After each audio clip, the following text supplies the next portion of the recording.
नमस्कार दोस्तों, स्वागत है आपका एजुएट लर्निंग यूट्यूब चैनल पर। इस वीडियो के साथ मैं शुरू करने जा रहा हूं 100 important questions Indian polity and constitution के। जी हाँ, बहुत सारे स्टूडेंट्स डिमांड कर रहे थे फॉर इंपॉर्टेंट पॉलिटी क्वेश्चंस। ये क्वेश्चंस आगामी कम्पिटिटिव एग्जाम्स जिनमें NDA, CDS, assistant commandant, EPFO और जो स्टेट पीसीएस एग्जाम्स होते हैं, सारे मेजर एग्जाम्स को ध्यान में रखकर बनाए गए हैं। मैं हर क्वेश्चन को एक्सप्लेन भी करूंगा, उसको डिस्क्राइब भी करूंगा, ताकि वो आपको एक बेटर अंडरस्टैंडिंग दे सके और एग्जाम पॉइंट ऑफ व्यू से सारे क्वेश्चंस बहुत इंपॉर्टेंट हैं। तो चलिए शुरू करते हैं।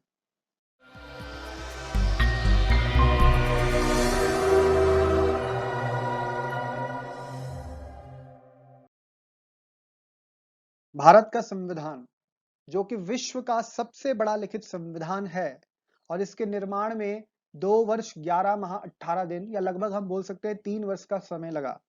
आप सभी लोगों ने कंपटीशन की तैयारी के दौरान इस विषय को जरूर पढ़ा होगा।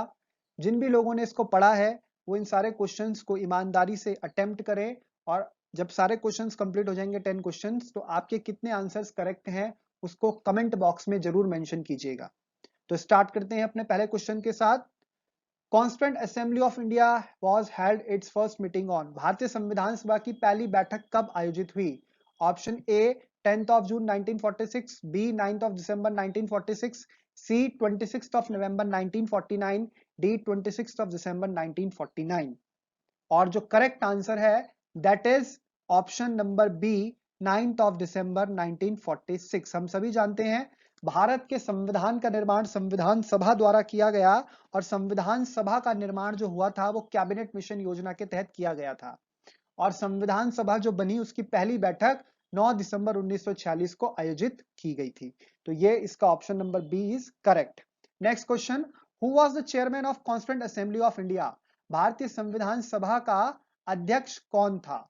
Option A doctor Rajendra Prasad, option B, आपका ऑप्शन बी है doctor B R Ambedkar, C mister Iyer, D Pandit Jawaharlal Nehru. And the correct answer is option A doctor Rajendra Prasad. Doctor Rajendra Prasad को 11 दिसंबर 1946 को संविधान सभा का स्थायी अध्यक्ष के तौर पर चुन लिया जाता है। हम सभी जानते हैं पहली बैठक 9 दिसंबर को हुई थी। उस दिन अध्यक्ष बने थे टेम्पररी जो थे डॉक्टर सच्चिदानंद सिन्हा और later on 11th of December 1946 Dr. Rajendra Prasad became the permanent chairman, or you can say president of the Constituent Assembly. Later he became the first president of India. Next question, the drafting committee under Dr. B R Ambedkar had how many other members? यानी कि B R Ambedkar के नेतृत्व में जो drafting committee which is one of the most important committee, आप सभी जानते हैं संविधान निर्माण के दौरान बहुत सारी कमेटियां गठित हुई, छोटी बड़ी कुल मिला के 22 कमेटियां थी जिनमें 8 महत्वपूर्ण बड़ी कमेटियां थी। तो उनमें से एक कमेटी थी ड्राफ्टिंग कमेटी जिसको हम प्रारूप समिति भी बोलते हैं और इसके अध्यक्ष थे डॉक्टर बी आर अम्बेडकर। कई बार यही क्वेश्चन आ जाता है कि who was the chairman of drafting committee, तो आपको पता होना चाहिए डॉक्टर बी आर अम्बेडकर। इस समिति में कुल कितने सदस्य थे? और एक सदस्य तो बी आर अम्बेडकर थे, तो उनके अलावा और कितने मेंबर्स थे, यही क्वेश्चन है। Option A 7, B 5, C 6, D 4। तो करेक्ट आंसर है इसका option number C 6 members. Total member थे ड्राफ्टिंग कमेटी में 7, बी आर अम्बेडकर उसके एक मेंबर थे। तो क्वेश्चन है how many other members, other members कितने थे? 6 थे, जिनमें आपके N Gopalaswami Ayyangar, Alladi Krishna Iyer, doctor K M Munshi, Syed Mohammad Saadulla, N Madhav Rao, T T Krishnamachari, ये सारे ही लोग सदस्य थे। और जो इसके चेयरमैन थे, हेड थे, वो थे डॉक्टर बी आर अम्बेडकर। बहुत इंपॉर्टेंट क्वेश्चन है। Next question number 4, constitution of India adopted on which date? Bharat का संविधान किस दिन अडॉप्ट यानी स्वीकार किया गया? बहुत इंपॉर्टेंट है, शब्द पर ध्यान दीजिए, अडॉप्ट शब्द लिखा है। Option A 26 of January 1950, B 26 of November 1949, C 26 of January 1949, D 15 of July 1947। तो अगर आप प्रियम्बल को देखेंगे तो वहां पर ये डेट मेंशन है, adopt, enact and give to ourselves. तो करेक्ट आंसर इसका हो जाएगा जिस दिन भारतीय संविधान को अडॉप्ट, इनैक्ट और गिव टू आवरसेल्व्स हुआ, that is option number B 26 November 1949। इसी दिन भारतीय संविधान को अडॉप्ट, इनैक्ट और गिव टू आवरसेल्व्स यानी कि आत्मार्पित किया गया। हाँ, अगर यहाँ पे प्रश्न होता किस दिन लागू हुआ, इन्फोर्स हुआ, तब आपका ऑप्शन ए होता 26 जनवरी 1950। ये सारे क्वेश्चंस बहुत इंपॉर्टेंट हैं जो यूपीएससी प्री एग्जाम्स में जो आपका सिविल सर्विस एग्जाम होता है और डिफरेंट स्टेट पीसीएस एग्जाम्स में पूछे गए हैं, इनको नोट जरूर करिएगा। क्वेश्चन नंबर 5 बोल रहा है who was the constitutional advisor at the time of the formation of constitution, यानी संविधान सभा का विधिक सलाहकार जो लीगल एडवाइजर था वो कौन था? Option A B N Rao, B doctor B R Ambedkar, C doctor Rajendra Prasad, D K M Munshi. And the correct answer is option A B N Rao, Benegal Narasimha Rao, जो कि एक बहुत एमिनेंट और यू कैन से बहुत ही बड़े कानूनविद थे, कानून के जानकार थे। बी एन राव, बेनिगल नरसिंह राव, वो संविधान सभा के विधिक सलाहकार थे। इसके अलावा जो भी ऑप्शन है आपका बी सी डी, ये सभी लोग सदस्य थे संविधान सभा के। Next question, question number 6, B R Ambedkar was elected to the constituent assembly from. B R Ambedkar संविधान सभा में किस क्षेत्र से चुनकर आए थे, यानी कि वो किस एरिया को, किस रीजन को रिप्रेजेंट करते थे? Option A West Bengal, B Middle India, C Punjab, D Bombay presidency. अब यहाँ पे एक चीज मैं आपको क्लियर कर दूं, बंगाल का क्योंकि नाम आया है, बी आर अम्बेडकर बंगाल से ही चुन के आए थे, लेकिन बंगाल में जो दो रीजन थे, एक था वेस्ट बंगाल और एक था ईस्ट बंगाल।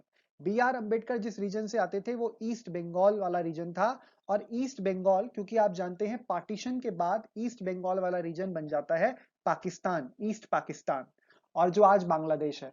तो जिस क्षेत्र से बी आर अम्बेडकर आते हैं वो तो पाकिस्तान में चला जाता है, इसीलिए वो जो है चुनाव लड़ते हैं पुणे से, जो कि बॉम्बे प्रेसिडेंसी में आता था, और फिर दोबारा वो वहां से चुन के आते हैं बॉम्बे प्रेसिडेंसी से, क्योंकि जहां से पहले आते थे वो पाकिस्तान वाला रीजन हो जाता है। और क्योंकि ऑप्शन में यहाँ वेस्ट बंगाल है, अगर ईस्ट बंगाल होता तो हम एक बार कंसिडर करते, लेकिन यहाँ पे वेस्ट बंगाल है, और जिस क्षेत्र से आए थे वो वेस्ट बंगाल नहीं था, और हमें बॉम्बे प्रेसिडेंसी आंसर में ऑप्शन में दे रखा है, तो करेक्ट आंसर होगा option number D, Bombay presidency. Bombay presidency की जो पुणे सीट है वहां से वो इलेक्ट होके आते हैं, and he became the member of constituent assembly. Next, how many women members were in the Indian constituent assembly. कितनी महिला सदस्य थी संविधान सभा में, यानी कि संविधान सभा जो थी हमारी उसमें कुल कितनी महिला सदस्य थी? तो इसका ऑप्शन ए है 12, बी है 15, सी है 10, डी है 13। सोचिए क्या सही है? The correct answer is option number B 15। कुल मिला के 15 महिला सदस्य थी संविधान सभा में, जिनमें आपने नाम सुने भी होंगे कुछ प्रमुख नाम, जैसे सरोजनी नायडू, और आपकी जो थी यहाँ पे सुचिता कृपलानी, विजय लक्ष्मी पंडित, और लीला रॉय, हंसा मेहता, ये कुछ प्रमुख नाम है जो संविधान सभा में महिला सदस्य थी। ठीक है, तो टोटल संख्या थी इनकी 15। क्वेश्चन नंबर 8 है the states and the central government derives power from. जो राज्य सरकार और केंद्र सरकार होती है उसको शक्ति कहां से प्राप्त होती है, वो अपनी पावर, उसका सोर्स ऑफ पावर क्या है, वो कहां से पावर डिराइव करती है? Option A parliament of India, option be the president of India, option see the prime minister of India, option D the constitution of India. सोचिए कौन सा सही आंसर है, and the correct answer is option number D, the constitution of India.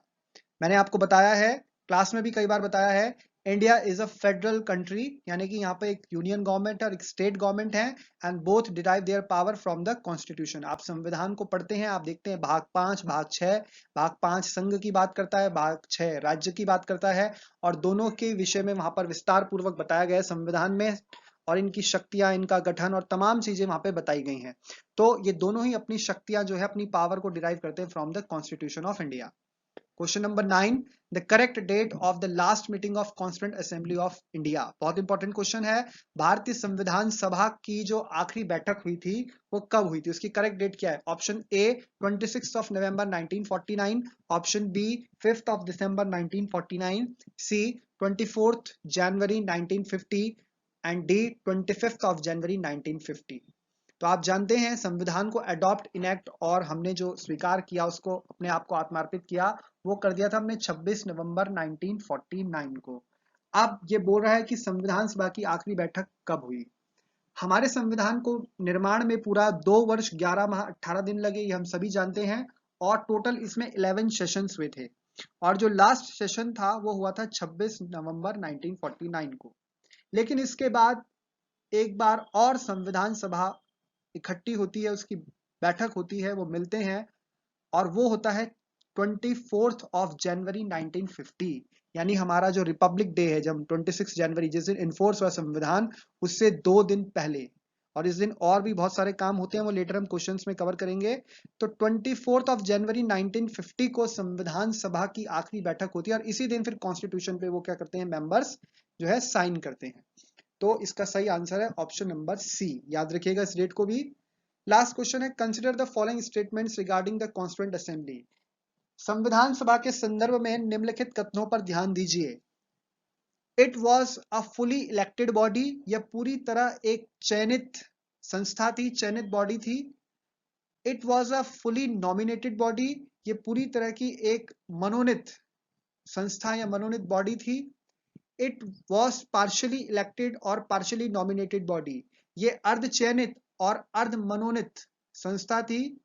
D, none of these is true, इनमें से कोई भी सही नहीं है। तो सोचिए क्या सही है, which is the correct option? Option number C, constituent assembly ना तो पूरी तरह से चयनित थी, ना पूरी तरह से मनोनीत थे। इसमें जो सदस्य थे, जितने भी ब्रिटिश प्रोविंसेस थे, वहां पर इलेक्शन हुए और वहां से जो है सदस्य चुन के आते थे, जबकि देसी रियासतों से यहाँ पर नॉमिनेटेड सदस्य थे, यानी मनोनीत थे। यानी कि ये दोनों ही प्रकार के सदस्य थे इसमें, इलेक्टेड भी और नॉमिनेटेड भी, इसलिए ऑप्शन सी सही है। इसी के साथ हमारा पार्ट 1 आज का कंप्लीट होता है। इसमें हमने 10 इंपॉर्टेंट क्वेश्चंस किए, ये सारे इंपॉर्टेंट क्वेश्चन हैं, आप इनको रिवाइज कीजिए। जो मैंने आपको इसके अलावा फैक्ट बताया उनको नोट करते हुए चलिएगा। नेक्स्ट लेक्चर में, नेक्स्ट वीडियो में हम बात करेंगे नेक्स्ट 10 क्वेश्चंस की। हाल फिलहाल इतना ही। Thanks for watching, keep learning.